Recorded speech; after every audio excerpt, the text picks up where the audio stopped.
fail to understand, and the same incredible terror that's menacing me will strike at you!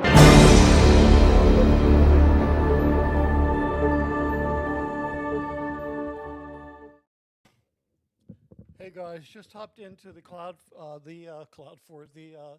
blanket fort where I've been busy recording my audiobook. Anyway, thanks for coming by.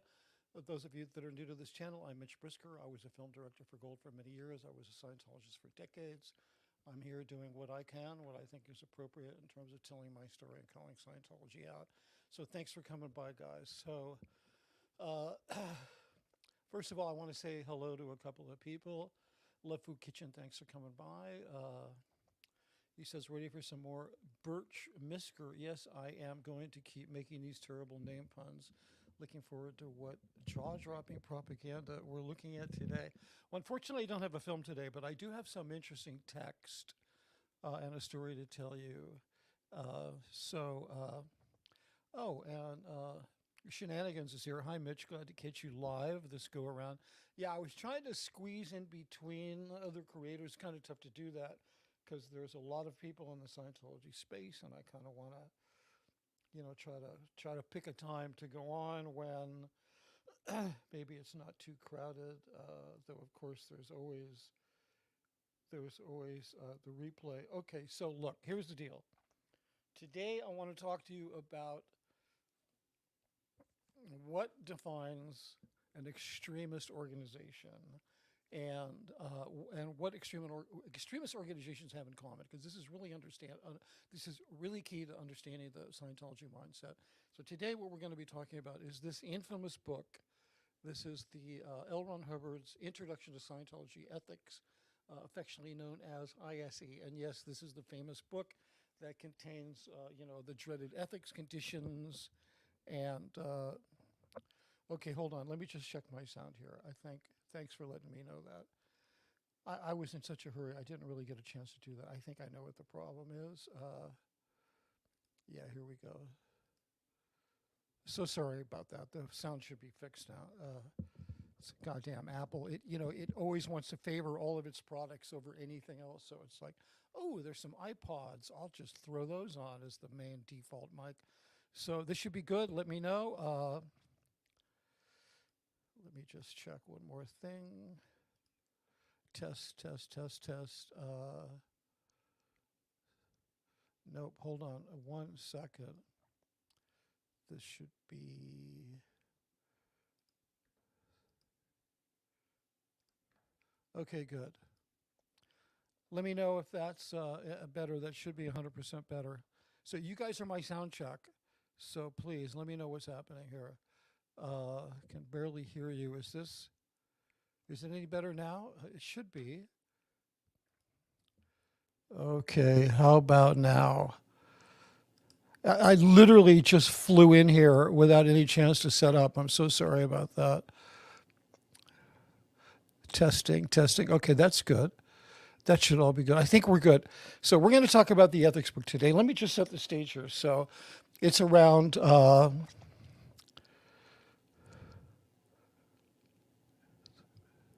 It's a bit better, but tinny. That's weird because I'm on the correct mic. Let me just check one more thing. We'll get this going. Oh, I know I think I might know what's happening here.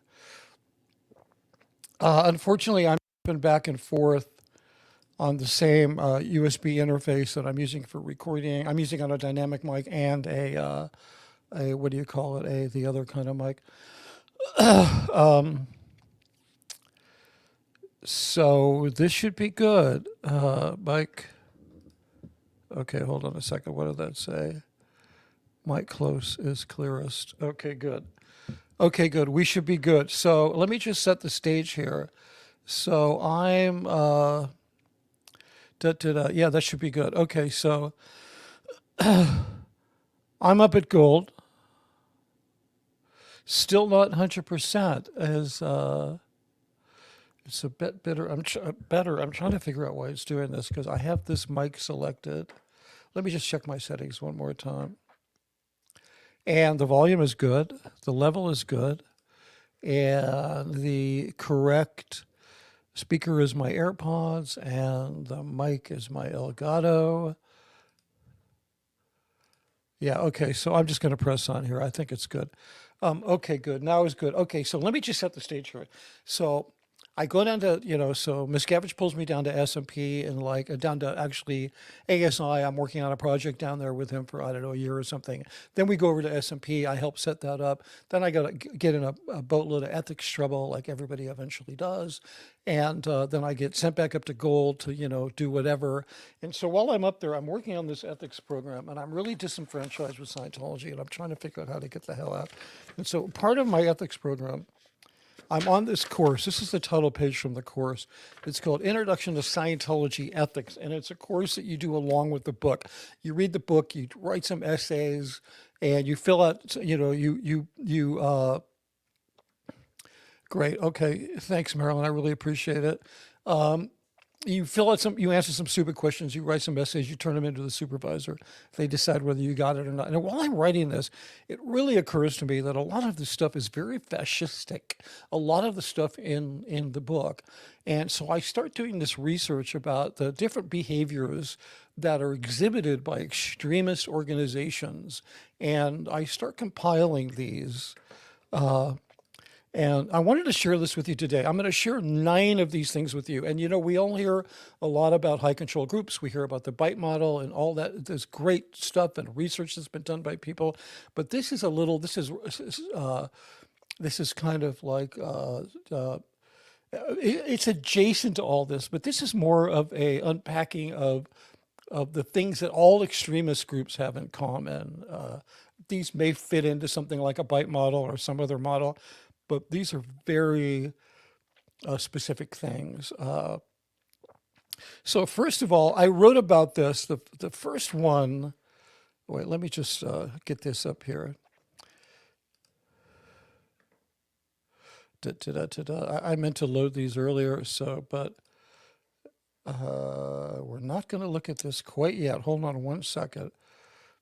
Okay, so the first thing I really noticed is it's the idea of deathful language. That is language which projects an image of death. And, we use a lot of euphemisms, deathful euphemisms in our language. We say, I was so mad, I wanted to kill that person, or I could tear her eyeballs out, or his eye, whatever. We say, we know that these are metaphorical things. They're not literal things.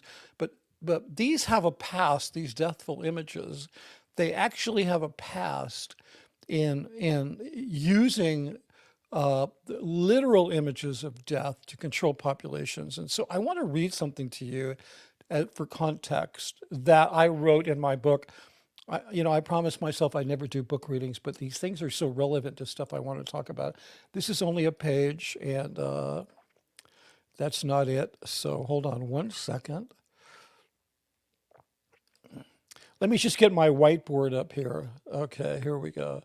So this is from my book, Scientology, The Big Lie, How I Made an Evil Cult Look Good. And so this piece, it starts like this. It says, I recalled seeing a BBC documentary entitled How Art Made the World. And if none of you have seen it, Google it. Maybe it's even on YouTube. It's a fantastic documentary. How Art Made the World, which featured a segment explaining how cultures down through the ages had used images of death to control their populations. At the great Aztec pyramid of Tenochtitlan, executioners would regularly sacrifice prisoners made to stand in lines 4 deep, each line stretching 2 miles long, before they were ritualistically killed. The victims were forced to climb up the pyramid's 237 steps. At the top were 2 killing rooms and priests wielding sacrificial knives. It was through the imagery of the wholesale slaughter that the Aztec leaders instilled loyalty and obedience throughout the population. While in today's modern society, blood sacrifices have become socially unacceptable, the mechanism of threat has remained a mainstay of high-control groups such as Scientology. In Scientology, the deathful imagery has been swapped out for deathful language and other means of striking fear into the hearts of its members. not unlike the kind of fear I imagine a typical Aztec citizen probably felt when seeing rivers of blood cascading down the stone steps of the pyramid. Yeah, so basically, today Scientology practices a form of emotional terrorism. So I'm on this course, I'm doing this course, and I'm starting to make notes. And one of the things that I notice is this deathful language. And I remember hearing a report somewhere about a not clinical, but a research psychology project in which some researchers, they took two groups of college students. One were very conservative, one were very liberal. The two groups knew about each other's political differences, and they asked the students, they mixed up this concoction out of very bitter taste, and like very bitter tasting paste and Tabasco sauce, something you wouldn't want to eat. And they asked each side to make a portion, like how much would you want the other side to eat? And each side, kind of into a little paper cup, they scooped just a little bit of it, like they really didn't want to thrust this discomfort on their fellows, even though they were adamantly opposed to their politics. Then they brought them in a few days later and they said, okay, we want to do another research study. And they showed them all these images of funerals and war and people dying and dismembered bodies, these horrible images of death. And then they said, oh, by the way, before you leave, we want to repeat the other experiment where you scooped out, a portion for the other side to eat. And they were like pouring it on. They didn't even realize it, but it was these images of death that made them much more willing to abuse their enemies. And I thought, whoa, that's exactly what Scientology did by keeping all of these deathful images. So I want to show you the 9 traits of a, I don't know if this is big enough to read. You know what I'll do? I'm going to pull it up. Let me just pull it up separately so I can read it to you. Let me just get it off my desktop. Okay, so here they are. The first step we're going to deal with is it's the world. The world is dangerous, and only the group state leader can keep you safe. Now, this is really a hallmark of Scientology. This is on page 225. So if we go to, hold on one second. I have not organized this as well as I want. If we go to page 225, let me share my screen. I think that'll be a better way to do this. If we go to page 225, oh, you know what? Before we go on, this is the book we're dealing with. I showed it to you. Before we go on, I just wanted to make a note that, yes, this is the book. You could probably maybe even buy this on Amazon. For sure, you could get it on eBay. This is the book which contains the information on disconnection, which Scientology says doesn't exist. And here it is on 312, page 312. It says right here at the top of the page, reporting or threatening to report Scientology or Scientologists to civil authorities in an effort to suppress Scientology or Scientologists from practicing or receiving or standard Scientology. So, of course, if you're sending somebody to the authorities instead of handing them with Scientology, that in Scientology would be considered an effort to suppress Scientology because you're preventing that person from receiving it. Just an aside, because we've all heard about this, but I don't know if any of you have ever actually seen it in writing. So now let's go to page 225, and it says, we're working to provide a safe environment for Scientology and Scientologists and orgs everywhere. And then the dangerous environment of the world of injustice, sudden dismissals, war, atomic bombs will only persist and trouble us if we fail to spread our safe environment across the world. Okay, so bingo. This is absolutely one of the hallmarks of an extremist organization. They say, look, you will only be safe if we are successful in our mission and if you follow us. And I got to tell you, Scientologists absolutely believe this. So let's take a look at the next one. The next one says, the organization uses euphemism and metaphors filled with deathful imagery, head on a pike, gallows, noose, etc. This is on page, well, this is all over Scientology, but this is in this book, this is on page 229, where if you see at the top of the page, it says labeling as a suppressive is our hanging. So Hubbard's saying, the way we hang people because, you can't, it's socially unacceptable to hang people. So the way we hang people, but he says the word hanging, which is a piece of deathful imagery.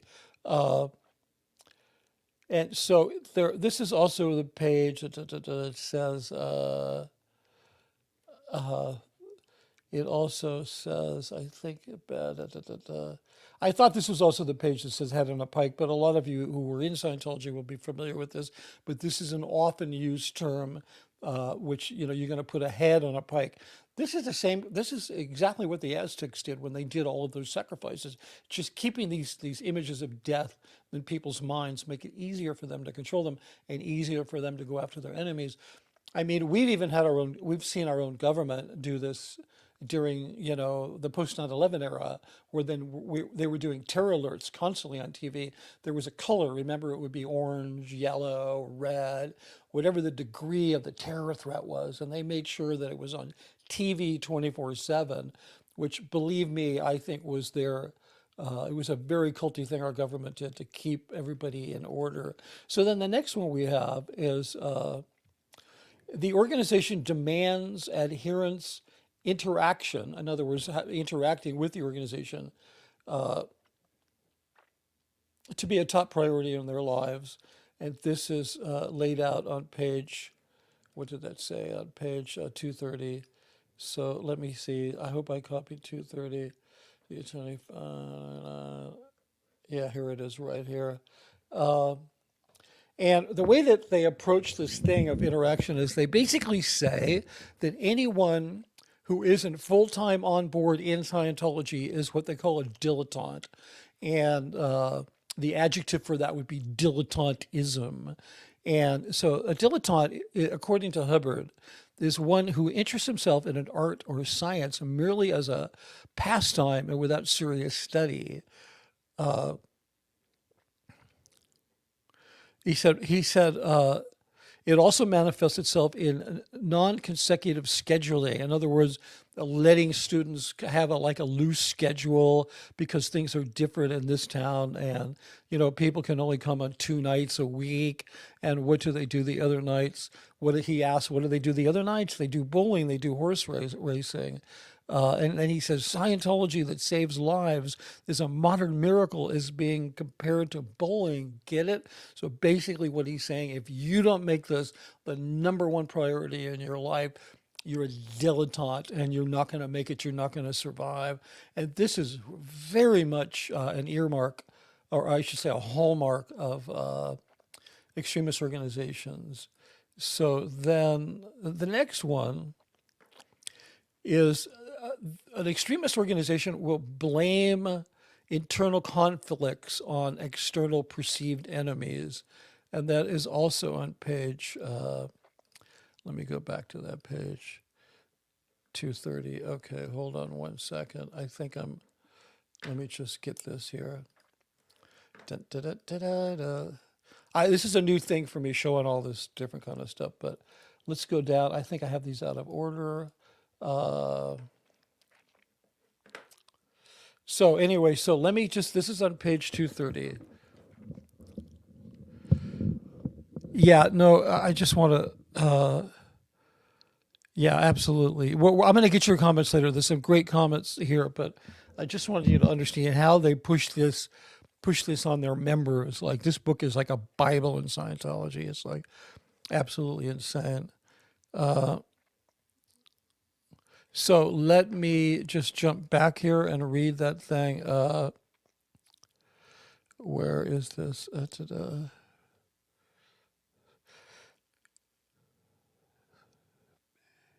Oh no, that's sorry, that's the wrong page. Yeah, I didn't rehearse this. I've been on the phone constantly working out some so working out some other content. I've got people calling me and things are crazy. I'm trying to record a book. I'm like, oh my God, it's 3:00. I have to jump in here and talk to my folks, my people, and here, just forgive me if I'm a little rough on the edges on this. We'll get through it. Look at the bottom of this page on 230. He says suppressives, exclamation point, root them out. Wild rumors. This symptom is caused by potential trouble source, people that are connected to suppressives. Find whose case roller coasters means their progress in Scientology goes up and down and up and down, and they don't do well. Gets better, gets worse. Investigate. You'll find a suppressive or two outside the org. So this is this point, which is, again, common to all extremist groups, where they will blame internal conflicts on external perceived enemies. They always have to keep this idea that there's enemies out there trying to destroy us, keep this alive in people's minds. So this is why, it's as important as all the work that's being done on the ground in real time to protest Scientology, and it's incredible work because it shuts them down and it stops new people from going in. But the people that are in there who are looking out, this is what they're believing, this stuff in this book. They're believing that these are external suppressives that are stirring up trouble on the inside. So let's take a look at the next one. The next one is on page 236. Let me find this one. I don't know why I edit these out of order.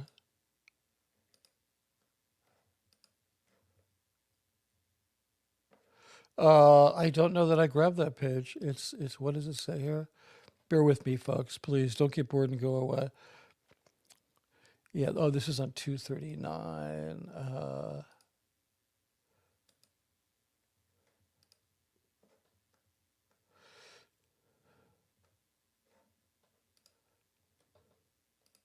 Okay, so here we go.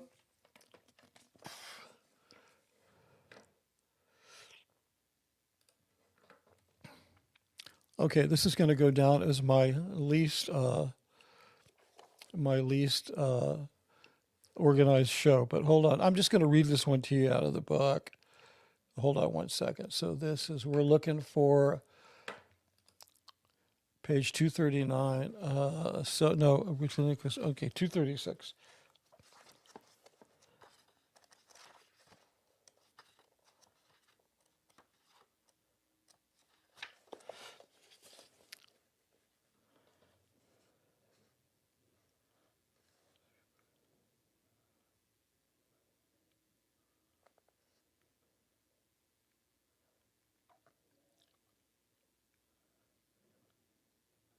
Okay, so what we have here, I'm going to have to just read you guys this page.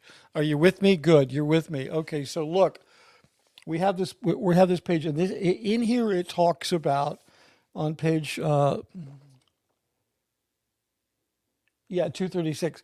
It talks about the importance of collecting information on people, and it kind of gaslights people into the importance of collecting information, that it's a good thing.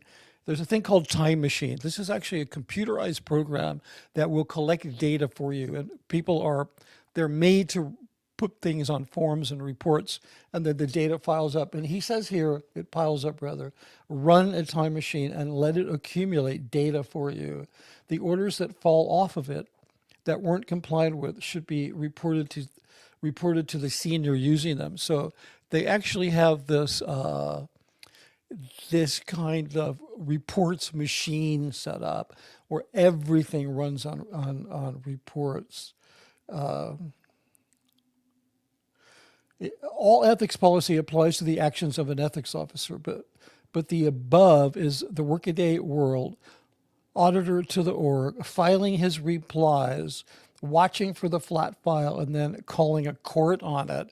So this is how he's saying, like, this is how you run things well. You compile these reports and they start to stack up. You run a court on it, which means you hold what's known as a court of ethics, or ultimately a committee of evidence, which is their big court.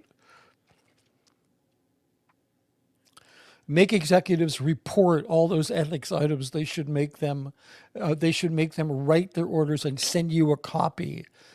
It's just make your comm center give you the responses for pairing with the copies. File carefully and call the lightning down on a person who gets a fat ethics file. So they have this system where you're always living in fear that you're going to be accumulating these little reports. Some of them are called chits. We've heard about some people brag about when they were in Scientology and they wrote hundreds and hundreds of these because they had really fallen prey to this machine. And then they literally look at the thickness of the file, and then when the file gets to a certain thickness, then all of a sudden you have a court called on you. It's just insane.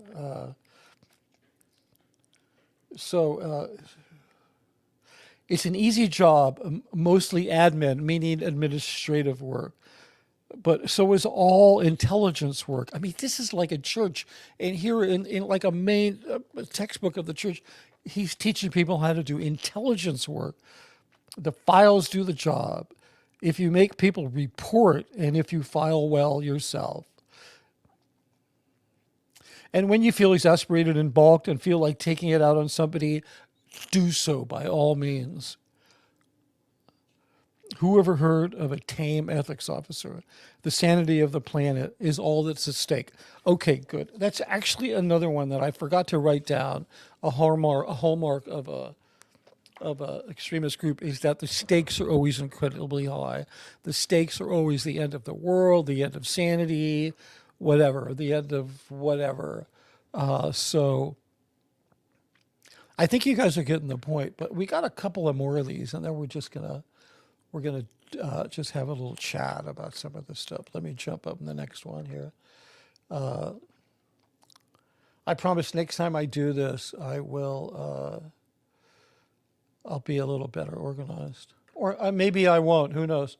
Oh, this is one of my favorites. This is on page 239. The organization overlooks the behavior of high producers, even if illegal. So you've probably heard about this idea that if you're upstat, you're protected. You know, this idea why they didn't punish Danny Masterson. Anybody who's been in Scientology for a while, every organization has its high producers. These are the people that, especially nowadays, raise lots of money. They donate for building funds. They donate for social programs. These are high producers. And so let me just find this here. It's on page 239. We'll see if I, oh yeah, this one's being shared. Yeah, my apologies for not doing this in order, but stick around because the last one I'm going to do is really going to shock the hell out of you. It shocked me when I read it. And the thing is, I'd read it so many times. And, but you know, all of a sudden you're sitting there one day and you're being made to do this on an ethics program. And you have this epiphany, and you realize for the first time that this is fascistic.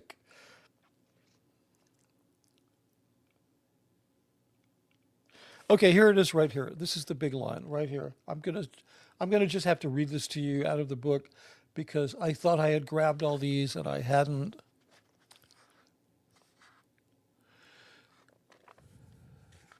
And basically it says here,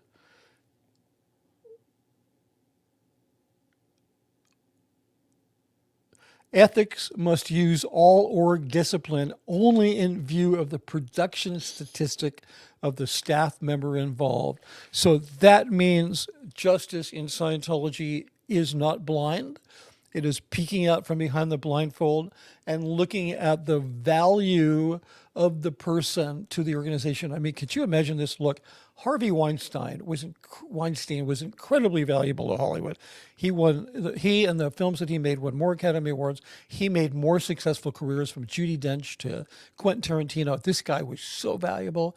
He's the one that he literally invented the popularity of foreign films. He invented how one uses marketing to help win an Oscar.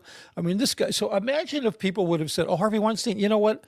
Just overlook him. Like he would have been overlooked in Scientology because he was such a high producer. So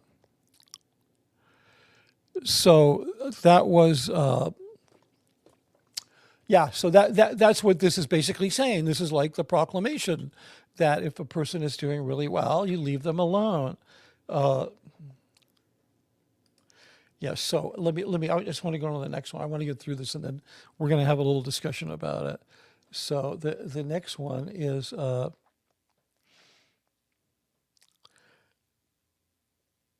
this is on 381. Okay. This is really the last one I want to go over today. And I think I do have this one up here. Let me just share this one. Okay, here it is. I don't know if you guys can read this, so I'll read it to you. 381. Okay, so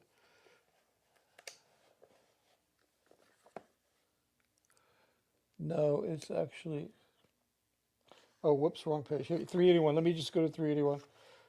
I hope you guys are enjoying watching me squirm my way through this, because I really didn't have a moment to rehearse. I set the whole thing up and I thought, yeah, I'm going to run through this and make it real smooth.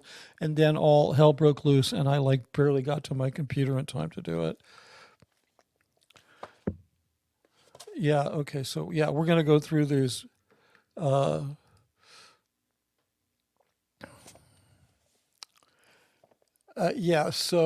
here it is here. Okay. So I want you to see where this is in the book. Can you all see this? Look here, let me see. How can I show you?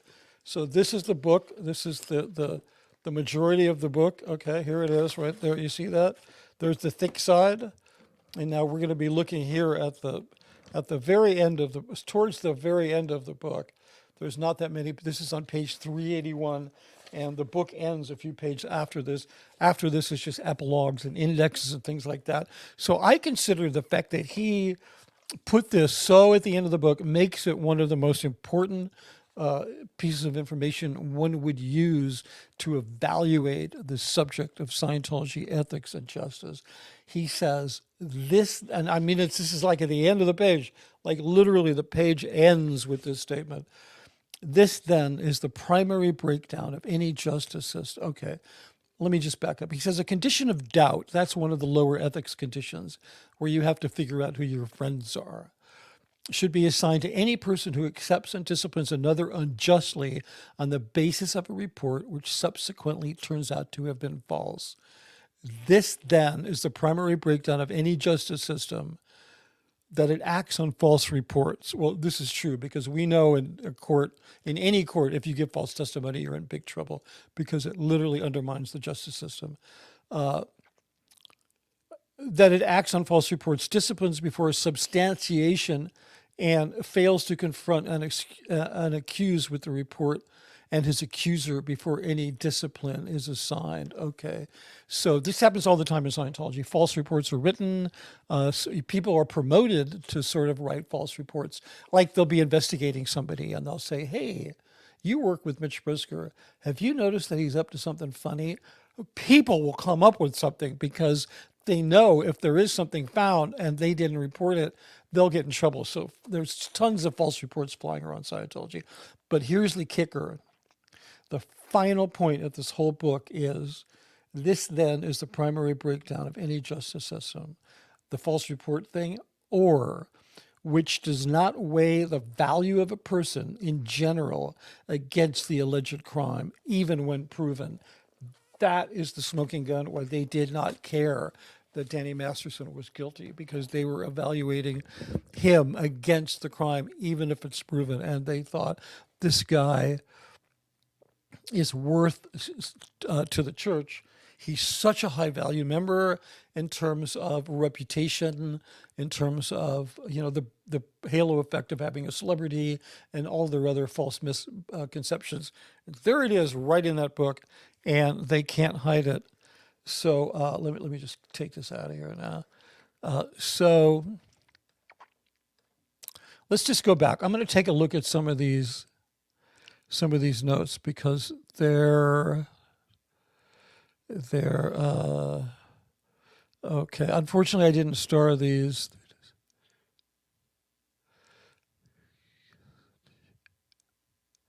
Oh yeah, hey Elizabeth Salvatore.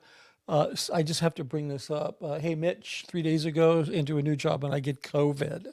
Thanks to you and the SB Universe for keeping me company. Yeah, listen, I'm really sorry that you discovered me that way. I'm so happy to do this. I hope that you find it worthwhile. I do have to say that I have gotten some amazing comments from a number of people that are just so helpful and so supportive. So let me just move on here, but we're all rooting for you, Elizabeth, and happy to have you. Uh,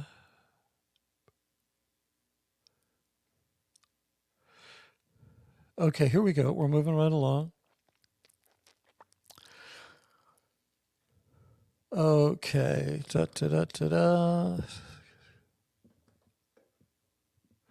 Okay, earlier Barb Trice said, "Can you show the book one more time?" This is the actual physical book.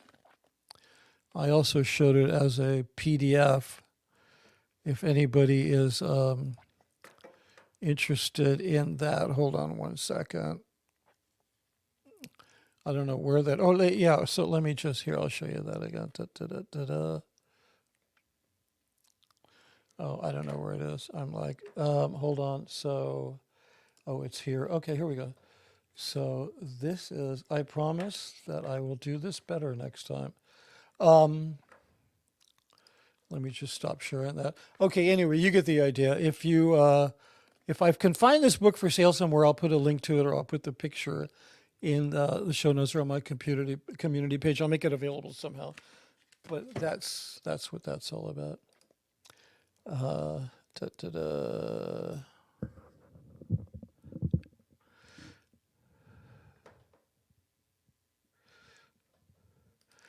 This is from Maroon Sky Setting, Esoteric COB to see. Greeting from Gilman Hot Springs, Scandinavia. Yeah, no, that's great. That's better than Clearwater, Scandinavia. Yeah, it depends on what kind of desert weather, hot weather you like.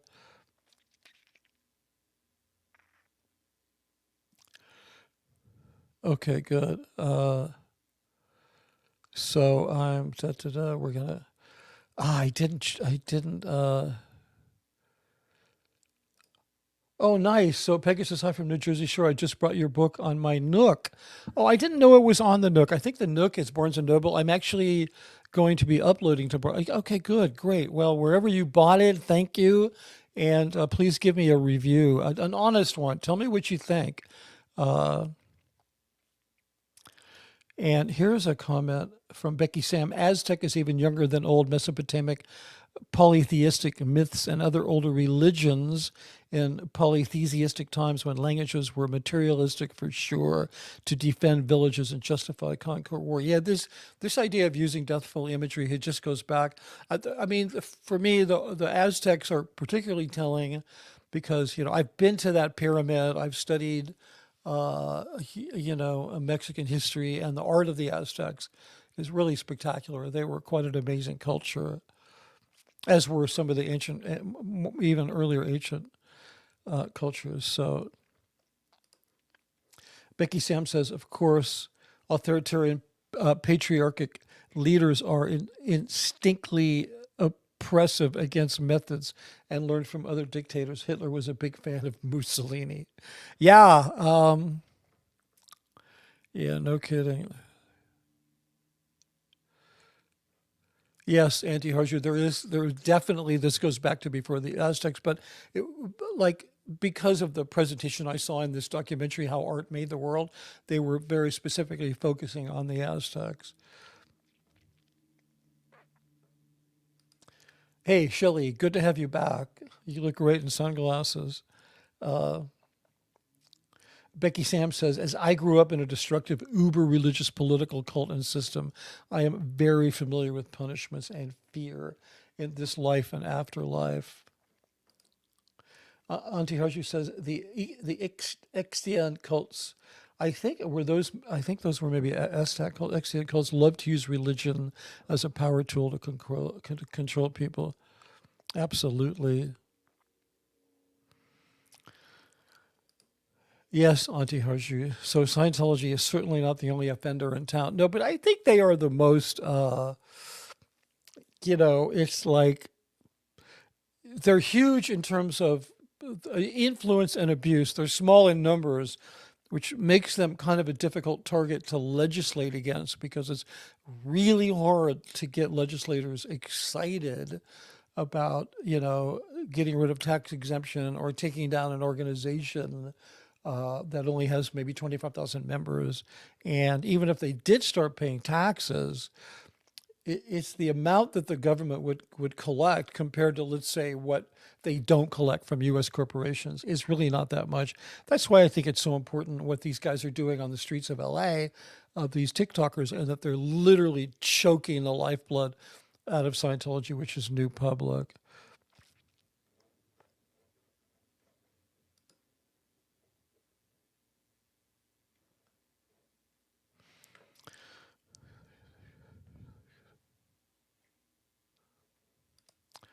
Yeah, and to Harshu, this isn't Becky Sam, but I'm going to jump in here and say I think they're unique in how much they can abuse their members, sucking them out of any funds they might possess.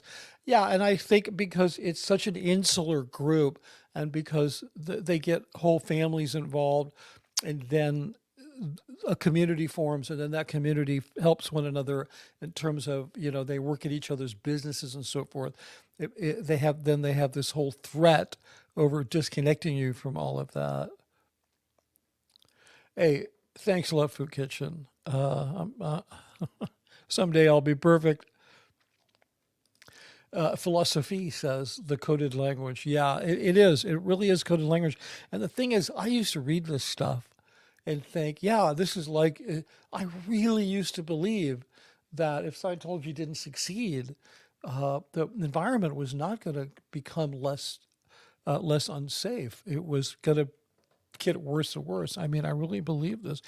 While at the same time, there were so many things in Scientology that I thought were fascistic that I didn't believe in. I still don't know how I rationalize all that. I guess it's easy if you were born in because you can go, hey, it wasn't my fault. I mean, I don't really buy that so much. I don't want to offend anybody that was born in because I think I have at least half my friends, ex-Scientologists, were born in. But, being gaslit into doing it because you think it's the thing to do and being born into it and thinking you didn't have a choice is comparing trauma, and which I think is a bad thing to do. There's a little bit of blame in there, and there's a little bit of, my trauma is worse than yours, and I think we all need to stay away from that.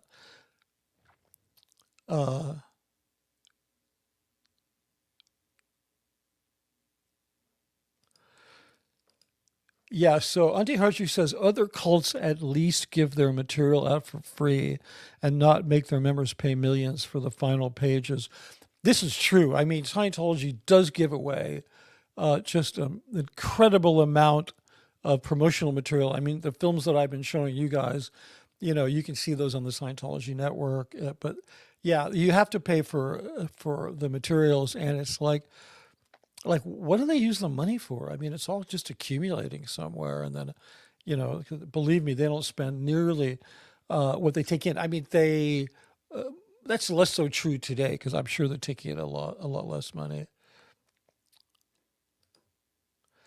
Oh, okay. Philosophy wants to know why is it in that green color? Well, that green color, the color of money, essentially, at least in America, it is.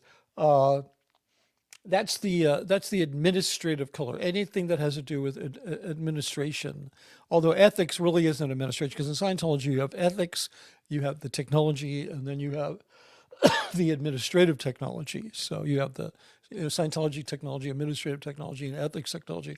But I think they made this green. I don't know. Maybe Jeff Hawkins knows because he was involved in a lot of these book cover designs.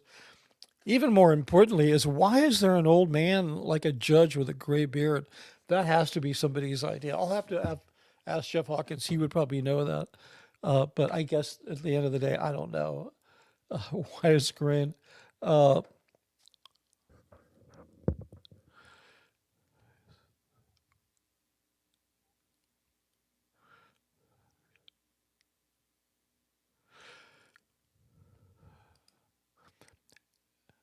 Hey, hey, Apostate Alex is here.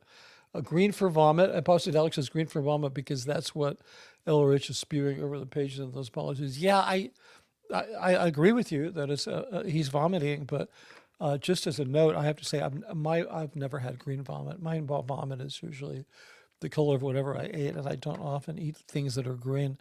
But that's probably a little bit too much information.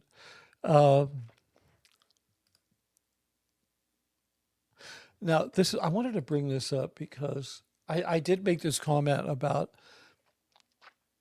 if they had taken into account Harvey Weinstein's value, they may have overlooked his crimes.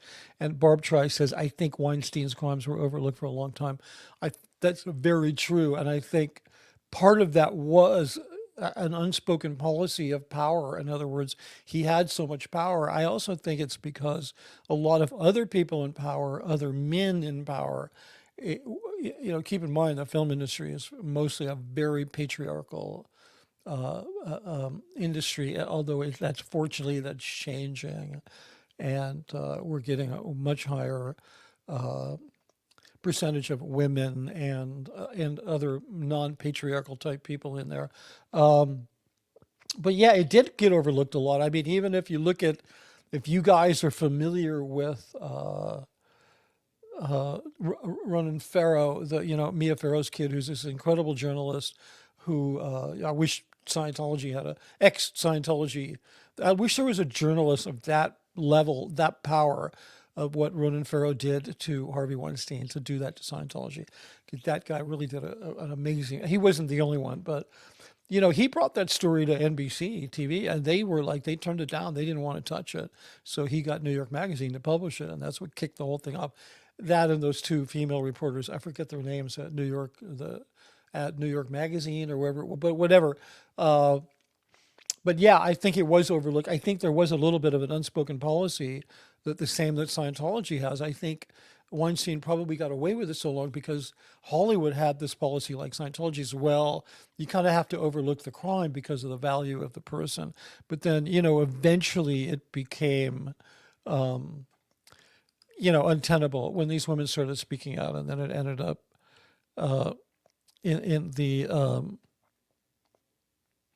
it ended up with the Me Too movement,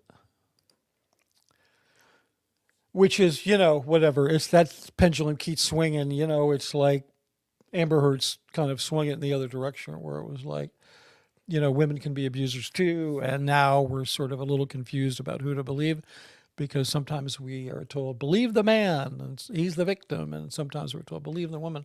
So I think there still is a sort out. There's still a reckoning to be happening with that. The important thing is that you ascribe to contributing to a world in which there is less harm, because if you do that, then you'll work it all out.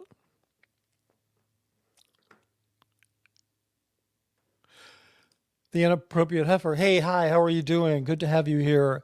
She says, I grew up strict Pentecostal. Look at me now. Yeah, you're a sinner, girl. You're like, welcome to the world of heathens. Because that certainly describes me. So yeah, Pentecostals, do they do the snakes ever? Is that that's speaking in tongues and snakes, right? I know, a very interesting story I was thinking about the other day. I don't know if you guys know who you do. You know who Paul Schrader, the director, writer. He wrote Taxi Driver. He's directed a bunch of films. Person I admire greatly. I think he's one of the great deep thinkers. He and his younger brother grew up in a very strict Lutheran home. I believe it was Lutheran, not Lutheran, maybe very strict. It's this religion that believes man is basically evil and he's here on earth to seek redemption. I Calvinist, so sorry to all you Lutherans. I'll get around to insulting you too at some time, I'm sure, but they grew up as very strict Calvinists. I met Leonard Schrader. I met Leonard Schrader in Tokyo. I was over there working in the 80s, and we were both working for the same production company. He's a really interesting guy. He and his brother Leonard wrote the film Yakuza. So my point is that Paul Schrader, he was like a teenager, like 15, 16 years old. He grabbed his little brother. They ran away from home to escape an abusive cult that they grew up in. So, it's like there is that. People, even that are born into things, do leave. They do flee. I mean, I think Kelly Copter is another example, although she was sort of pushed out of her family. But, there are all kinds of narratives in that world. But I always really admire. I mean, I admire Paul Schrader as a director and a writer, but I really admired when I read about his story and how he left as a teenager. Literally, I think he was 15 or 16, and with his little brother, and they became very successful. I mean, I don't know if Paul Schrader has ever won an Oscar, but he's certainly been nominated, and he's made some phenomenal films. Anyway, so yeah, there's a lot of people who grew up in cults who flee and make themselves and remake themselves. What does this say here? This says, Nisa, hi Nisa, I don't recognize your name if you're here for the first time. Thank you so much. If you subscribed and hit the notification bell, I thank you very much for doing that. You notice I'm not asking you to do it. I'm thanking you for doing it. And there's a reason for that. Because I don't trade favors for likes. Okay. Would you she has a question. Would you think David Miscavige will be Tom Cruise's downfall because of his extreme tactics? I don't. I don't. I think he could be. He has the potential to be, but I think a lot of the extreme tactics have sort of abated. I mean, I personally believe that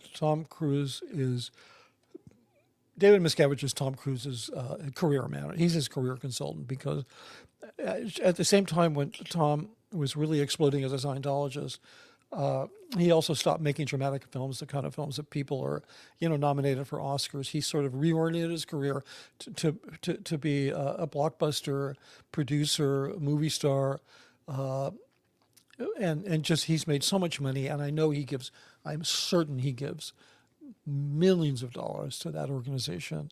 So, and that hasn't really hurt him, because, he's doing great as a he's never going to win an Oscar, because,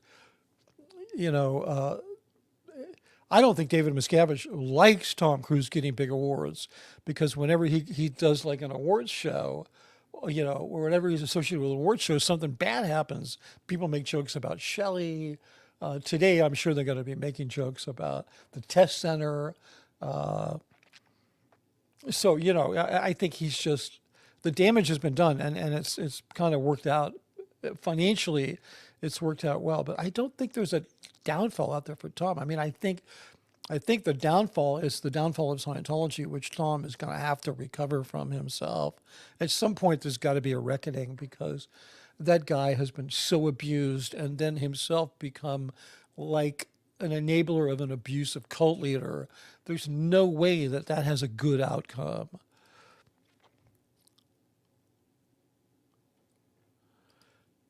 Yeah, the inappropriate heifer. Mae West is my idol. She's laughing my A off. Yeah, she's very funny. I mean, I grew up watching that WC Fields Mae West stuff.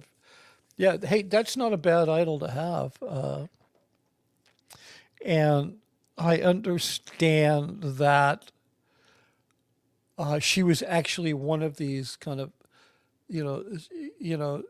sex idols that was incredibly smart, like Marilyn Monroe, who was a lot smarter than they made out. Okay, so what is this? Miss Sunshine's on. Like button. Reminder, y'all. Yeah, come on. These are my peeps standing up for me.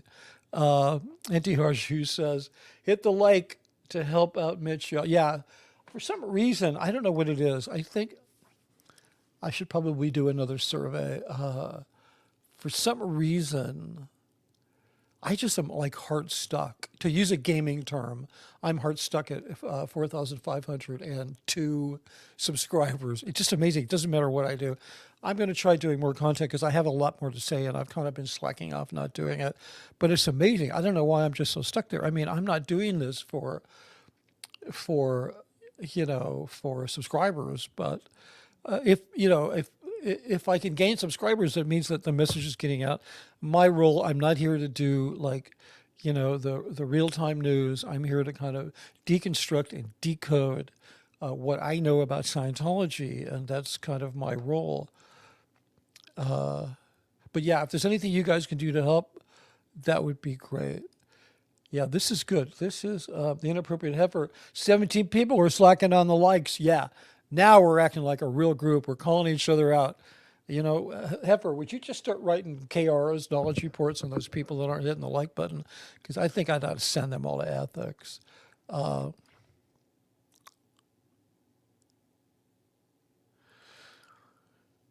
Duchess Diana says, if Scientology cracks open, TC will look good if he is the cause of it and won't get another job if he isn't. Yeah, I think there's definitely some truth in that. I mean, there are people that, thank you, Barb Truss. There are people, she put up my Buy Me a Coffee thing, which is very helpful. Yeah, I think there's ramifications for Tom. I mean, keep in mind, there are literally billions of Tom Cruise fans out there, and they don't, this is just some noise in his personal life to them. To us and to a lot of people, it's a big deal. But, keep in mind, like, just keep the perspective on that. There's 3 billion people on YouTube, and those of us speaking out against Scientology are a pretty narrow slice of that 3 billion people. So, but there's definitely ramifications for Tom. But Tom leaving Scientology or Scientology falling apart and, Tom reuniting with his daughter, any of these potential headlines that can happen, they're like a 3-day news cycle. Ultimately, his career is going to continue on because he makes money.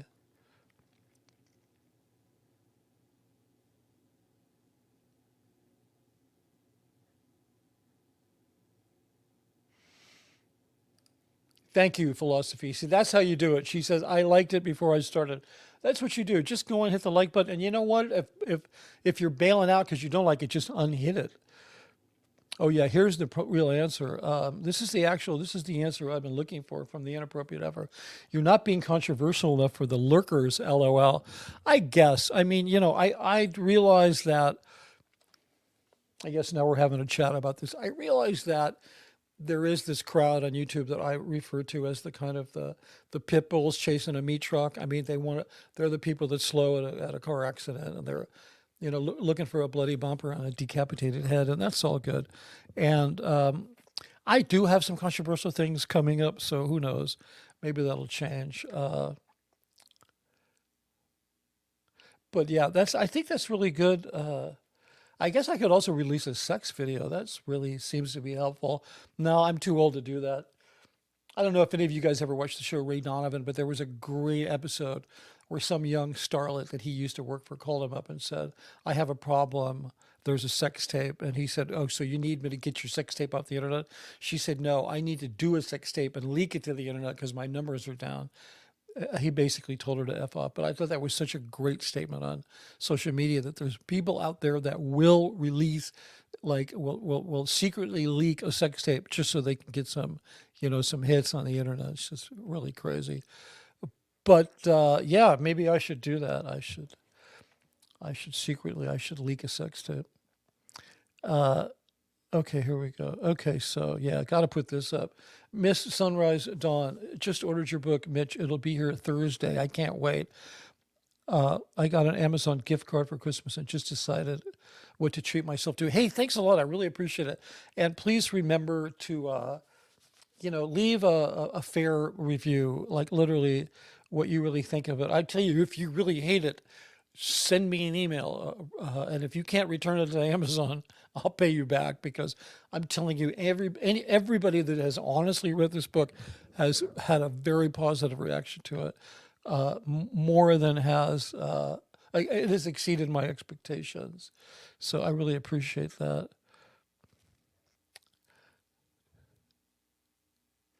Okay, so here's a little shade at TC. No, actually not shade. I don't hate TC. I even like John Travolta because of his role in Pulp Fiction was fabulously superb. Yeah, these guys, I mean, listen, people are complex. I did a piece once on who's more socially relevant, Tom or John. I personally think John's more socially relevant than Tom, even though Tom is more financially successful. I say that about John because he really has influenced the way people wear their hair, the way they dance, the kind of how they run their relationships. He's really invaded the culture in a way that Tom Cruise never has. Tom Cruise is kind of a transformative experiential actor. Like, he can take you through this incredible action film and you can get lost for a couple of hours. But John, he'll change the way you dress and the way you think, the way you dance, so he's much more culturally relevant. But yeah, those are totally separate from Scientology. I mean, they are. I remember in my worst day of disliking Mel Gibson, I don't dislike him anymore, but he had done some really dislikable things, and I really had a problem with Mel Gibson as a person. But I kept liking his films. I had to be honest, and you have to separate people from their work. It's a little troubling how much money Tom raises from his films and then gives to Scientology, but he's still separate, and I'm not saying he's a nice guy. Somebody accused me of saying that Tom Cruise is a victim and he's really a nice guy. I never said that. Tom Cruise is absolutely probably the most victimized person in Scientology. I mean, I don't know anybody in Scientology who's had 3 marriages destroyed, estranged from his only biological daughter, feels that he should give millions and millions of dollars to the church. All the while, the person that's engineering all this disaster for him, he considers him his friend. So much so that he mirrors that guy and becomes abusive himself, something that he needs to be held accountable for. So I think there is a reading of Tom Cruise which is much more nuanced than he's just enables what is the buzz phrase? A family, what is it? Family destroying, body trafficking, whatever, child trafficking organization, which is, and it's nobody loves a good bumper sticker more than me. I used to write bumper stickers for the Church of Scientology. They're still all over town. I didn't write the curious one, but Scientology, welcome to the age of answers. It's like all that kind of shit. Anyway, thanks for putting that merch thing up there, Barb Chaz. Yeah, I just ordered a couple of mugs. I realize I'm not even using my own merch. The mugs are beautiful. I've given a couple of them away. I've had them and just given them to people, but I think the mugs, I think if you guys should definitely check it out, because the person who designed the art for my book designed the art on all the merch stuff. And this is an incredibly talented person who is going to remain anonymous by choice because they just don't want to get shit from the church. Duchess Diana said, by the way, I hit the like. Okay, you're not going to ethics. Hey, Heifer, would you just tear up the KR on Duchess Diana? She's good. She complied. Jennifer M says, do you X or TikTok? I do. If I have something interesting, a short or something, I don't do TikTok live. And I should, but when I have something like to announce, I do put it on TikTok. I do get TikTok. I think I'm kind of old for TikTok, but it's like, what is his name? The guy on Breaking Bad, the older dude, Mike, the character Mike. One of my kids says that I'm like the Mike of like YouTube. So he's like, no, my kid's very supportive. He's like, no, you're like Mike, man. People love him. Like, it's true. He's a couple years older than I am, that actor. I think you know who I'm talking about.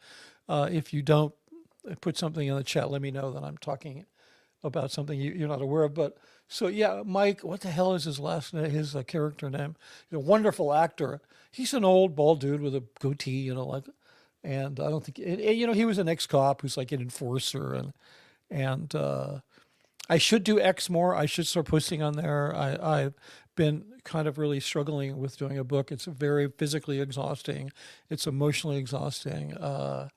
And I'm trying to balance, financial insecurity and all these kind of things, and trying to figure out what to do career-wise while interacting with you guys, which has just been like the most amazing thing that I've ever done, truly.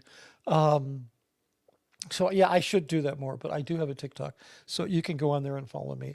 When I do whenever I do a short on YouTube, I always put it on TikTok. I'm thinking about going live, doing some live stuff. Like, I was thinking about going down to the test center. I mean, holy moly, I helped set that test center up. So, I mean, this is what a bad person I am. Like, I got sent down there one day. Miscavige said, can you go to the test center? I was working down the street at Scientology Media Productions, and I got a call from him. He said, hey, Mitch, can you do me a favor?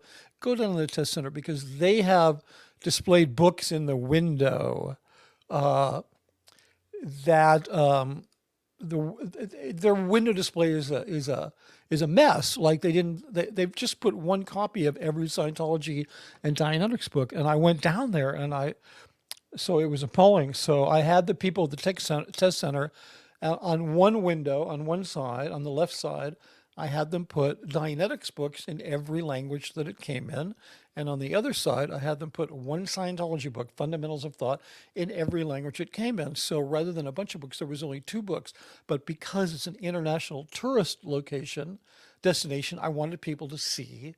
So, I worked there. I helped those guys. And I wanted to go down there and just say, hey, do you know who I am? Do you know that I'm the guy that made all those goddamn videos in your place and I helped design this place? And I got to tell you, I woke up, I was a brainwashed cult member just like you. But I've thought about, God, should I do that? But I don't want to be like, oh, me too. I'm going to go be a TikToker and do live shit. But I just wondered, yeah, I've just wondered. You guys should tell me if you think I should do that because I've really thought about going down there. And, I know Laura FM was kind of challenging me one night. God damn it, Mitch, get off your ass. I don't leave my house a lot. I'm kind of agoraphobic, I think. And she's like, get down here. And God damn it, she was down there. Like, Laura's great. She's just, man, she was yelling and screaming and wearing her color, and it was just, I love her to death. Yeah, so, yeah, okay, this is 100% correct. Duchess Diana said, but seriously, I agree. TC is living in a tiny bubble. People don't realize how siloed you can be in that Scientology community. Like, I honestly think, and Ost, if you're listening, if I'm right or not. I don't think David Miscavige knows that I'm on YouTube doing this because, for one thing, he doesn't sit around looking at YouTube. Like, he doesn't carry a phone. He could carry 100 phones if he wanted. He has an assistant do it. And if he asks for information, he's given information. He's given reports all the time. People live in fear of having to deliver information to him that is negative. The idea that I would be doing this for all of the good things that I did for Scientology and all of the money that I made for them, and the fact that I completed the technical training films, which busted open the doors on people being trained as auditors and all this kind of stuff. And then one day I woke up and I went, you know what? I've been doing this for money for 10 years because I don't give a shit about any of this. I think it's stupid. I think these people are stupid. Everybody I liked who joined the Sea Org, they left. They're gone. And these people are like, they're just like the fear. I would be in these meetings with David Miscavige of Scientology Media Productions. I'd be the only non-SO person in there. And I'd be in there with all of these guys that you all, Ty Webb and what's her name? Hortling and the execs at SMP, Molly Hortling. And I'd be in them and I see how they were terrorized and, brutally, emotionally spoken with. And I'm like, what am I doing here? And I would really like to go talk to some of these Sea Org members and say, you know who I am because you probably heard about me.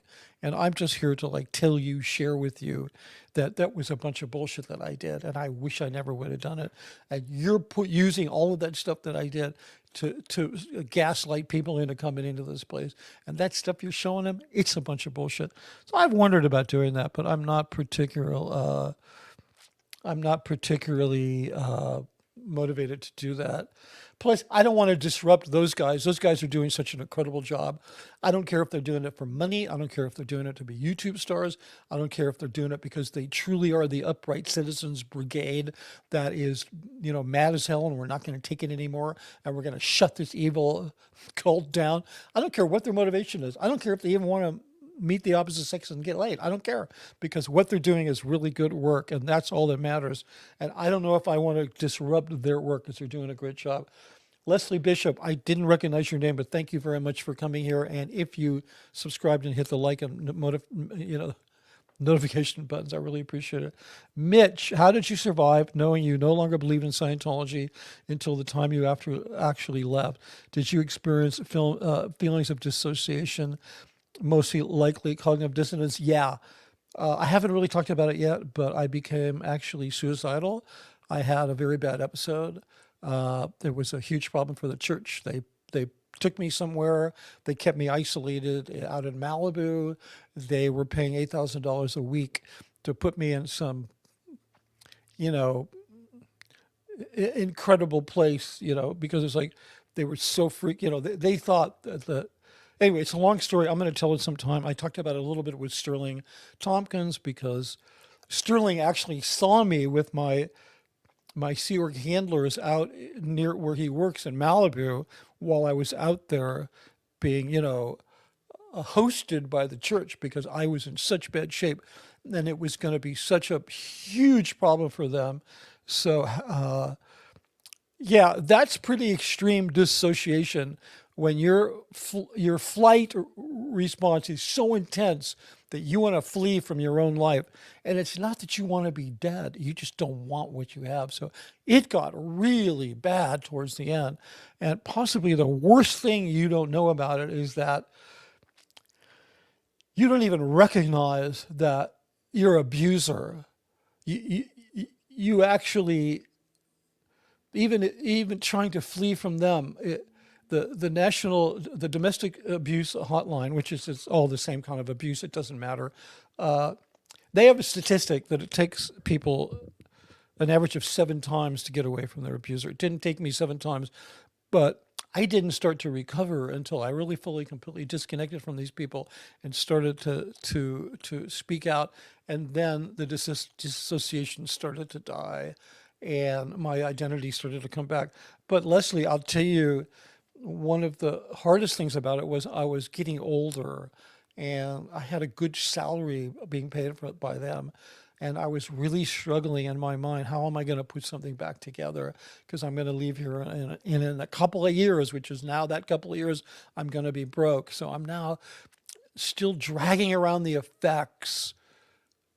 It's like a string of tin cans tied to the tail of a cat.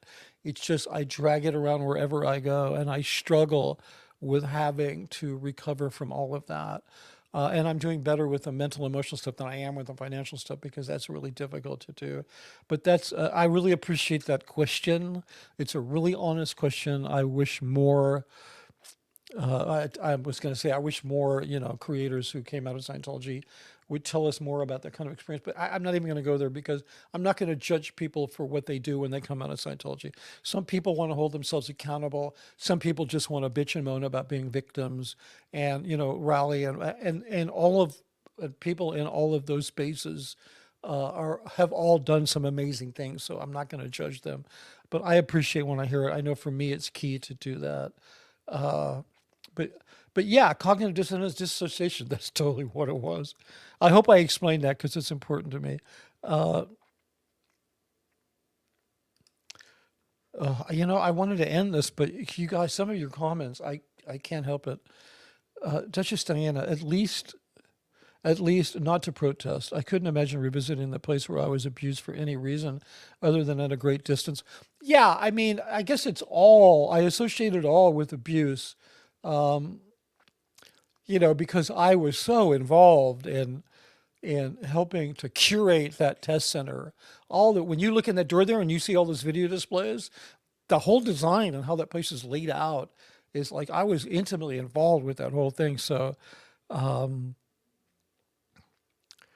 never would go back to Golden Hour Productions. When one of the German TV stations came out here, and 60 Minutes Australia that's coming out here, they love to take people back to Golden Hour Productions who worked there and like have them stand outside and make a scene and video. And I'm like, it's a bad look for me. I won't do it, for one thing, because of my position in the church. And I've just kind of been, to me, that's just like, I told them, like, if you guys saw the piece I did with RTL, with the German station, and I said, no, let's go up to Mulholland. I'll go up to Mulholland with my dog. Okay, you guys follow me. I'll drive up there in my little convertible, which is 2 years out of service and isn't registered because I haven't been able to afford to do it. I said, I'll drive you up to Mulholland. We'll look out over the view. It'll be beautiful. I said, and we're not going to go out to Gold. I'm not going to go stand in front of a celebrity center and talk about it. They were like blown away afterwards. When they got their show approved, they were like, yeah, that's so right for you to do that, because it's just, to me, it's tacky that you would go back there. That you would go back to a place and just sort of stand in front of it and go, yeah. And then they come out with cameras and they know you, and they're like, they start saying like really shitty things about you because they know intimate details. Like, they know the time that you got a little wild and maybe you spent the weekend with a sex worker or some crazy shit that you got off in an auditing session that is like, because you're not allowed to have privacy in Scientology. Anyway, whatever. I'm just going on a riff on that whole thing. But Duchess Diana said, at least not to protest. I couldn't imagine. Oh, yeah, I read this. Revisiting a place where I was abused for any reason other than at a great distance. Yeah, I mean, I would only go down there to protest, but I think I would look really stupid. Yeah, what does it say? So Ryan LL says the Sea Org members close the doors when ex-members show up. Yeah, I've seen that.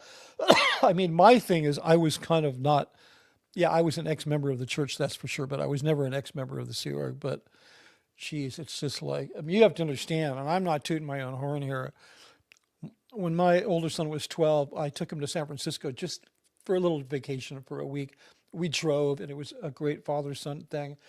And we were staying in, what is it, Fisherman's Wharf, a beautiful place to stay in San Francisco. We were right next to the trolley station. And I said, we're going to bop around San Francisco on the trolley today. We're not going to drive. So I said, hey, let's go to Chinatown for lunch and have some dim sum. And then I said, hey, the San Francisco Ideal Org is right next to Chinatown. Let's go in there and have a look. And so, and I realized I can't just walk in there. Like, just so you understand what my position was like, I couldn't just walk in there and say, oh, yeah, I work for Golden Hour Productions. I'm the film director, blah, blah, blah, blah, blah. They would fucking freak out. They would be like, what do we do with this? And I couldn't pretend to be just a public because I'd be lying. So what I had to do was I would call Gold from San Francisco and I'd say, have somebody call the ED or the CO, whoever it was at the San Francisco org, tell them I'm going to be there in 20 minutes, blah, blah, blah. And so I show up 20 minutes later and all the execs at the San Francisco org, they're freaking lined up at the door. They're all shaking my hand and calling me sir. I'm just like a public Scientologist who got hired by Gold to make some films because they were just too stupid to figure it out. So, but it was like that. It was really weird. So it's like, it's been a few years since I was in a position like that. So it's not going to be like if I walk down to the test center, everybody's going to freak out. But I could definitely have conversations with them, because I know what's in there better than they know what's in there. Like I could quiz these guys about what's in there and what the videos are, and I know what's BS in there, right?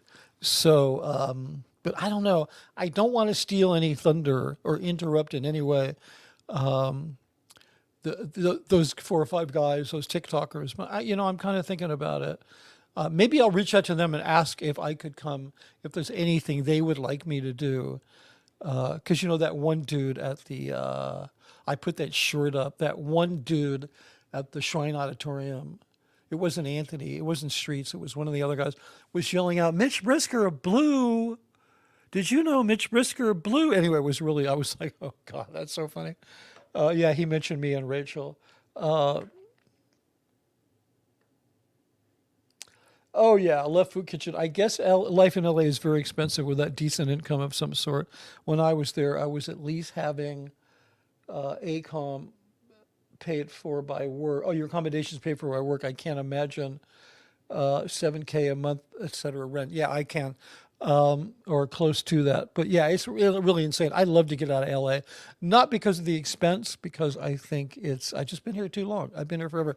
For crying out loud, I live within spitting distance of Laurel Canyon Boulevard. I grew up, the first 3 chapters of my book, you'll read all about it. I grew up in Laurel Canyon, in the 60s and 70s when it was like the counterculture capital of the world, practically. Oh, this is sweet. Thank you. Auntie Harris, you said, also, hello, anybody from OSA. You can all be forgiven and there's a better life after it. Yeah, there is. And I have to say that I had an auditor at OSA who was just a genuinely nice person. Her and her husband. Not everybody at OSA is they're not all horrible people. Most of them are. I knew some really horrible people there. They're just so brainwashed. It's amazing, and they're also, some of them are not very smart.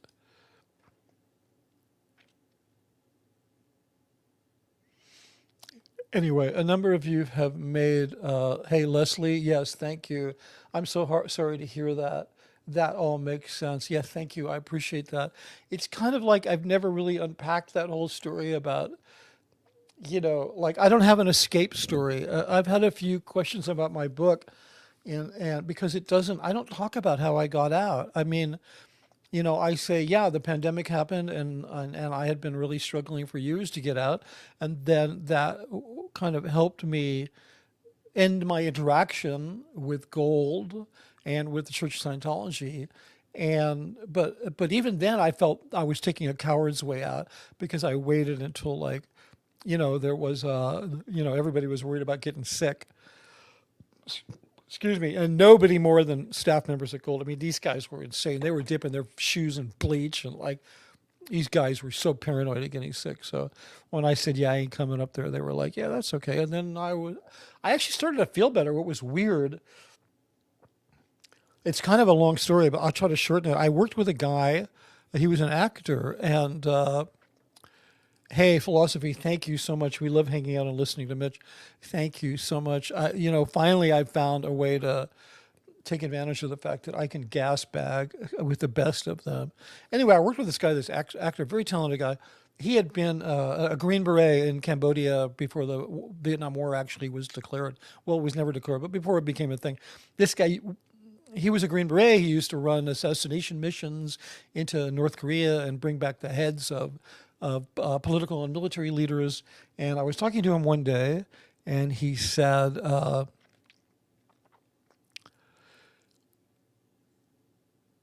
because he said it took him 10 years before he could walk in his backyard. He lived in the forest. His backyard was like a forest in Connecticut. It took him 10 years before he could walk without looking for tripwires. Like, the trauma was so intense. And mine wasn't that bad, but about 6 months into the pandemic, into lockdown, when all of a sudden the calls were stopping, they were much less frequent. And the phone rang one day, and my heart didn't jump into my mouth, thinking it might be somebody from Gold who was saying, you need to get in your car and come up right now because we have a problem and you're the only one that can solve it. And yes, we hear you. You could solve it in 15 minutes at home, but we need you up here, blah, blah, blah. So I live with this kind of stuff, never knowing when my interaction with them was going to be called in to such a severe degree that it would just overwhelm my life. And all of a sudden I stopped reacting to the phone calls, and then I started to realize I need to just completely cut ties with this. And that's when I started to get better. Now, this is an interesting concept, Heifer. I think your IQ might be well above room temperature. OSA and DM were playing nice with Mitch because it's too much to replace all his work. I never really thought about that, but that could be true. I mean, they're replacing some of it, but the stuff that they're replacing is stuff that they were going to replace anyway, and that I was training somebody else to do.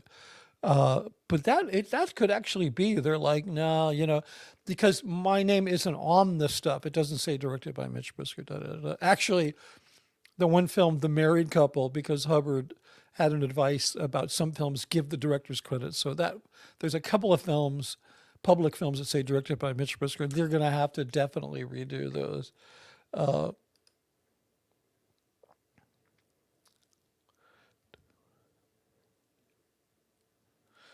Yeah, and this is the problem, Diana, Duchess Diana. No one would believe anything he said.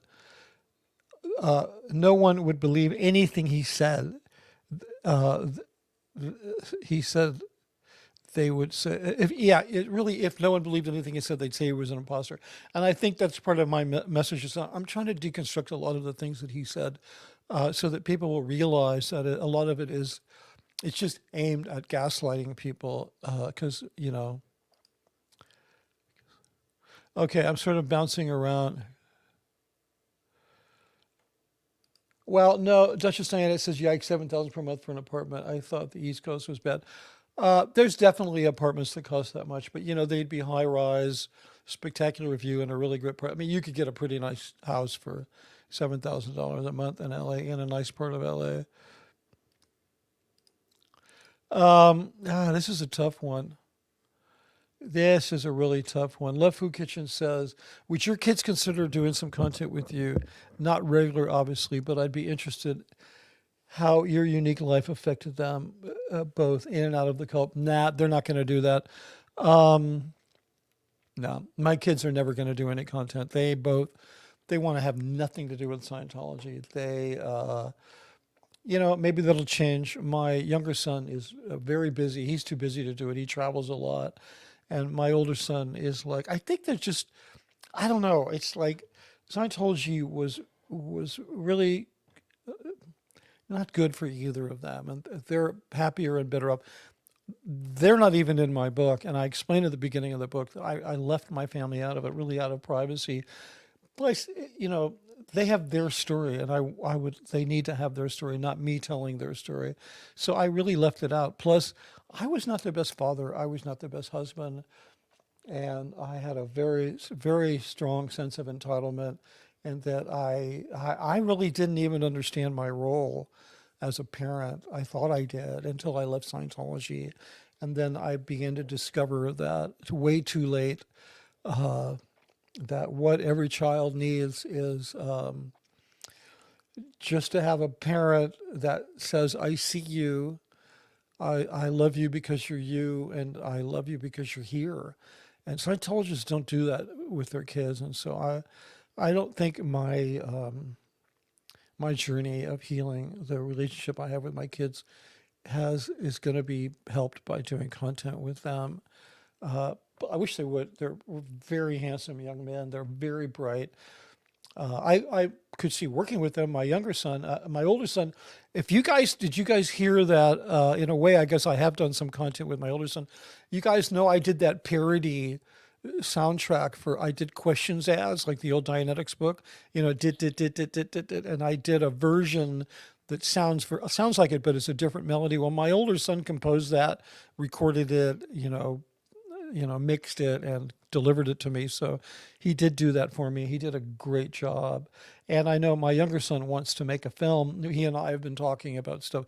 He's very busy editing. He works on an editor. I'm trying to think the last film that he was on the editing team. He was a post-production supervisor on a film about a girl. It's on Netflix. I can't think of the name of it.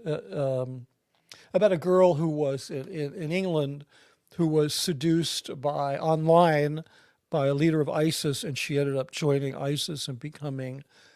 She started out as a journalist to expose this thing that ISIS does in Great Britain, where they recruit women, and she pretended that she was going to be recruited to expose it, but then she ended up falling in love with the guy and being recruited. Anyway, if you could think of the movie and watch it, my kid was on the post-production. He was a post-production supervisor. He did a great job on it. He's very talented. So, not regular, but I'd be interested. Okay, what does it say? Yeah, okay, no, we're not. I did that. Yeah, Mishra's VIP. I guess you mean in Scientology. Yeah, that was actually, and I think that was part of philosophy says, thank you, philosophy. Mitch, you are a gentleman. Well, I'm not really, but I play one on YouTube. Yeah, I tell you, one of the ways in which Scientology abuses people like, let's say, me to a lesser degree, or Tom Cruise to a huge degree, is they put you in a very privileged position, and then they use that privileged position to abuse you in a way, to take advantage of you and abuse you in ways that you're not even aware of. So it's like, I had somebody write to me and say, how dare you even say you were abused? You weren't thrown in the hole. Like, they want to do like abuse comparing, like abuse shaming. Like, it's just the weirdest thing in the world. We all have our own experience. And I did, once I found out about the hole, because I didn't know about it until 2015, I tried to do what I could to hold people accountable, and even hold myself accountable for not knowing about it, which I did that that reaction video to the gold video. But thanks, philosophy, for that. I'll try to continue to be a gentleman. But yeah, the VIP thing was crazy because it's just a way of like gaslighting you. And it made it harder when I came out because then I wrote a book, not because I was a VIP. I mean, if anybody has suffered from imposter syndrome, believe me, it's me. Because even, I've always thought that everything I did was I was lucky, it was an accident. I'm still dealing with all of that stuff. Becky Sam, I would go there, but my punk ass lives in Europe. Well, Becky Sam, if you ever get your punk ass over here, you hit me up, and I'll give you a tour of LA that will blow your mind.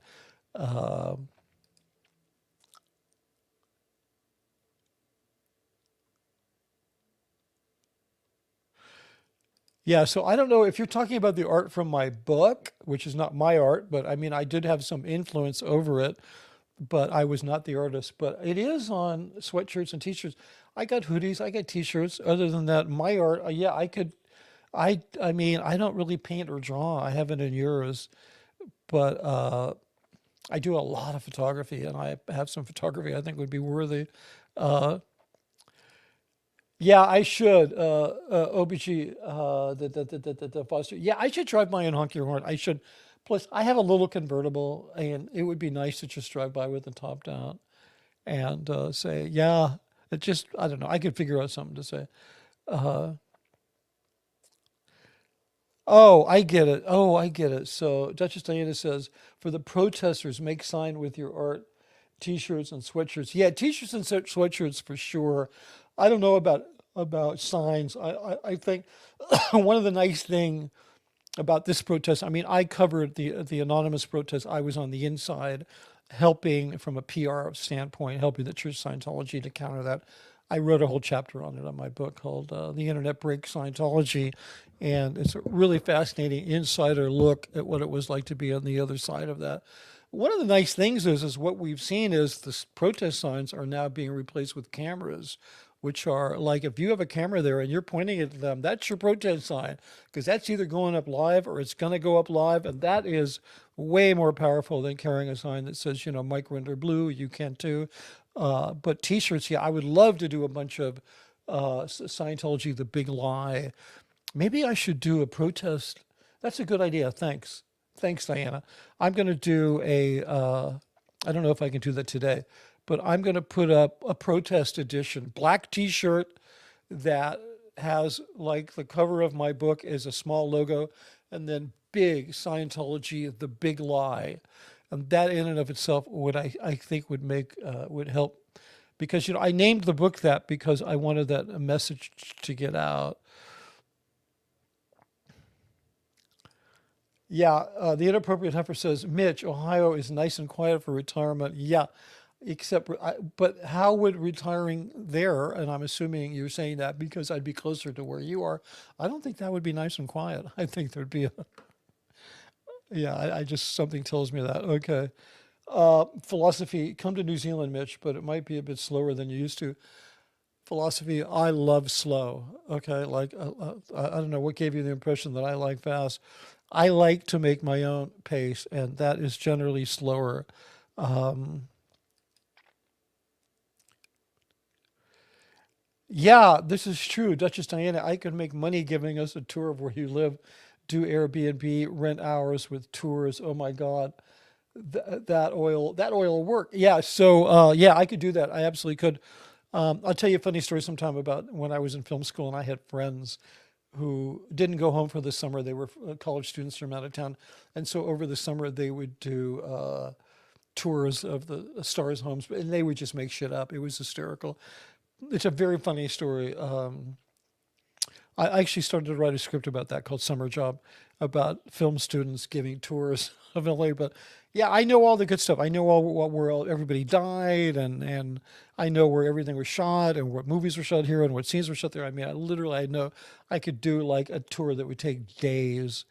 Uh, but yeah, that's a good idea. I'll have to think about that.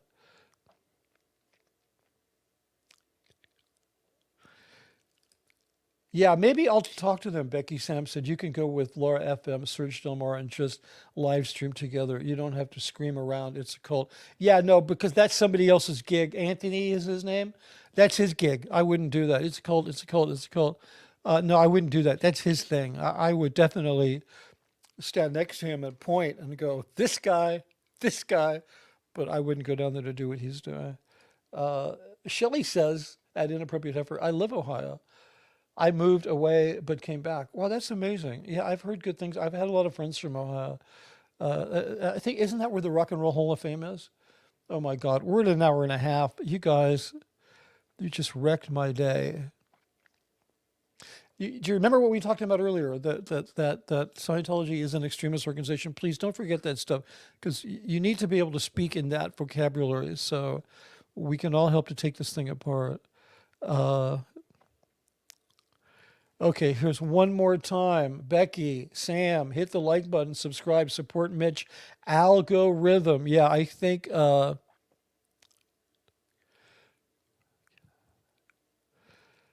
yeah, okay. I'm going to think about this, Duchess. Mitch would be perfect talking head for a get out of there takeover. Yeah, absolutely. Uh, great comments. I wish I could address them all.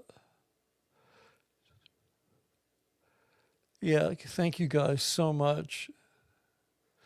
Uh, Duchess Diana again says, I was saying, Mitch, if you went to the COS place, no one would believe anything you said. They would think at best that you were an imposter. Oh, yeah, absolutely. I mean, that is the reason why.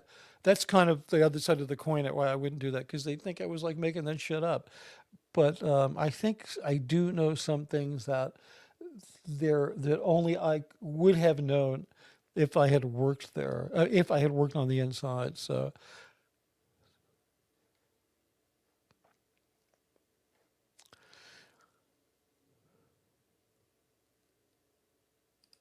Duchess Diana says, I keep picking her comments. I suspect Mitch's fan group all has IQs above the temp. Yeah, no, no, no. That's the reason why I kind of don't care that I only have 4,500 followers because I got the 4,500 really smart ones who really think and really care about what things mean. So yeah, I really appreciate that. Yeah, see if you can find the movie, Diana. Why do I keep picking your things? You know what it is? Because I really like your dog. I'm not even clicking on you. I'm clicking on your dog. Yeah, that's a scary story of the girl falling in love with ice. It's based on a true story, and it's happened more than once. Yeah, that's a documentary, HD2, Escaping ISIS by Frontline PBS. I guess they did a story on it. Uh,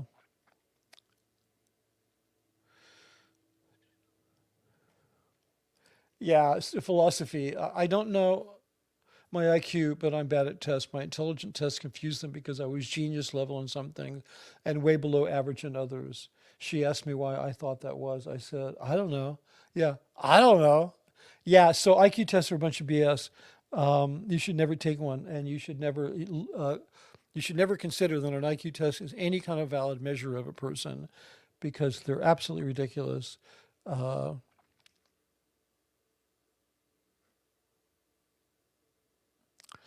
Okay. Yeah, I actually, inappropriate heifer says, Sophie, you're a genius. Your questions blow my mind. Yeah, that's kind of, to me, you're like Professor Sophie, professor of philosophy. Miss Amber Sunshine says, the cult owes you back pay, not prevailing wage, but union wage, insurance, etc., as well as they owe you all staff of the cult back wages, insurance, 401k, in my humble opinion. No, you're absolutely right. I hadn't somebody talk to me about this about getting an attorney because, I mean, in my case, what I had to do because they were so unwilling to support people that they hire, whether they're in the Sea Org or whether they're professionals, I had to set up an S corporation and then have them pay the corporation, and then that way I could pay for health care for 4 people and put some money away in a retirement, which I no longer have because I spent it all, which is unfortunate. Um, because I'm not ready to retire, but yeah, that's just a whole sad story. Uh,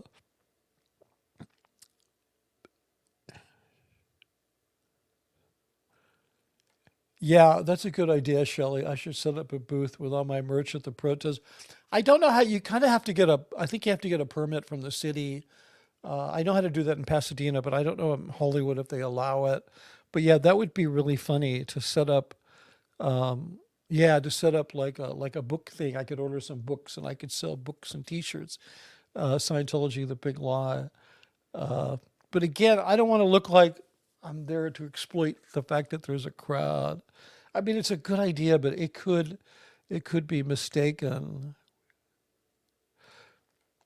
Uh, Duchess Diana said we should all fly there and get a tour for Mitch. I would sign up for that. Do a Mitch. Okay, so yeah, okay. I actually already read this one, but I'm glad. I bounce around. I don't do this in a very uh, organized way. You know, maybe when I'm a little more active, because I'm not really driving very much. I got to get my car back on the road, and I just have to make some money to do that. But I could actually video the tour.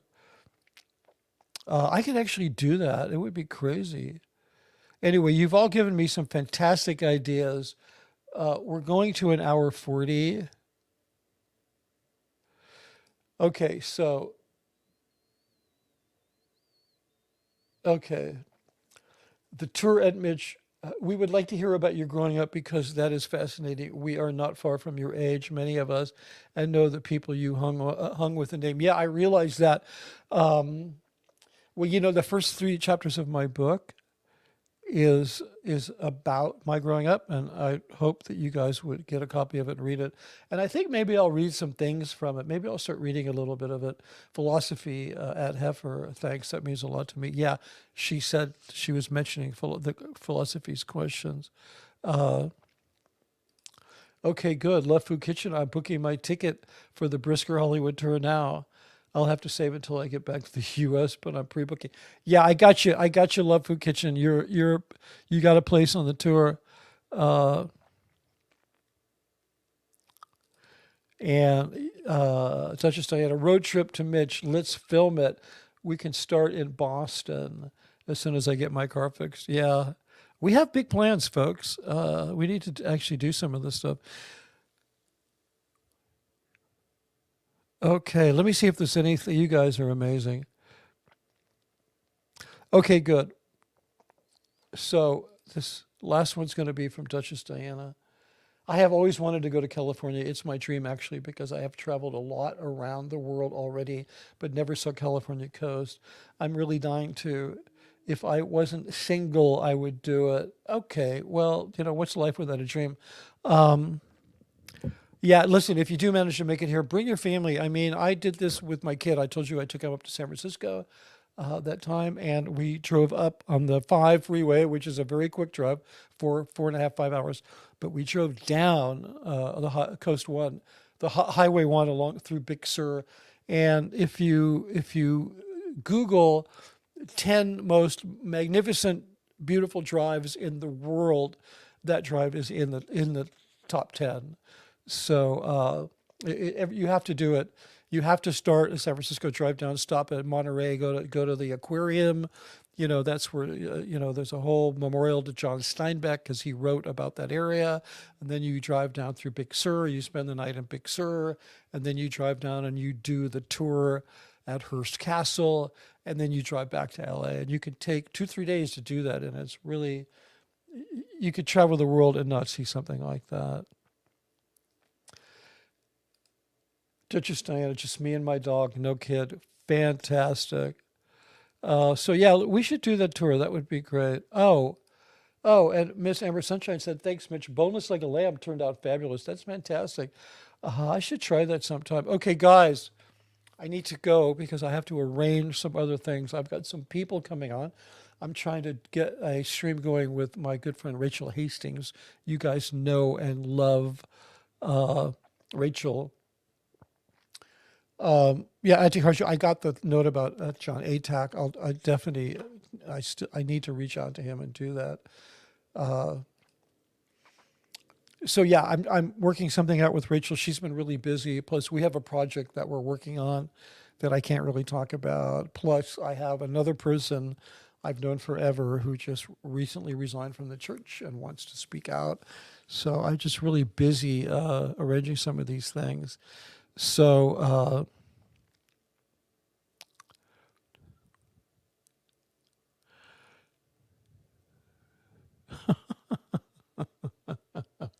okay, I'm not sure if I should read this.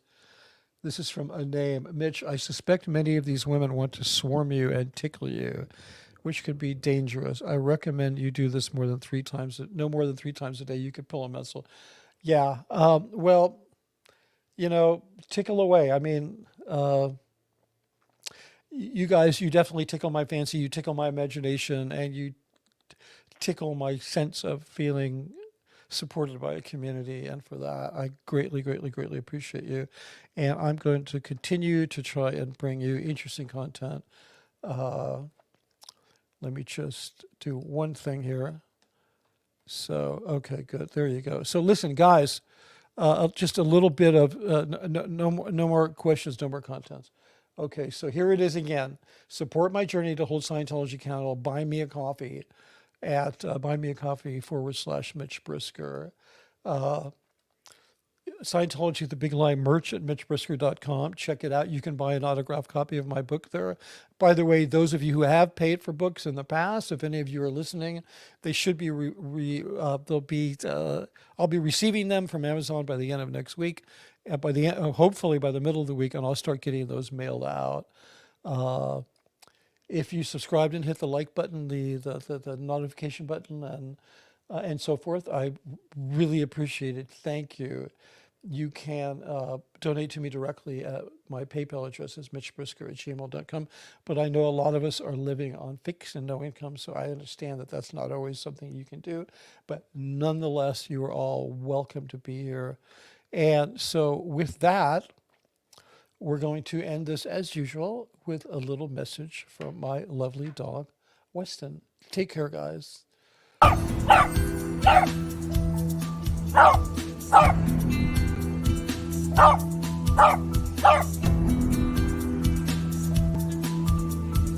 Oh!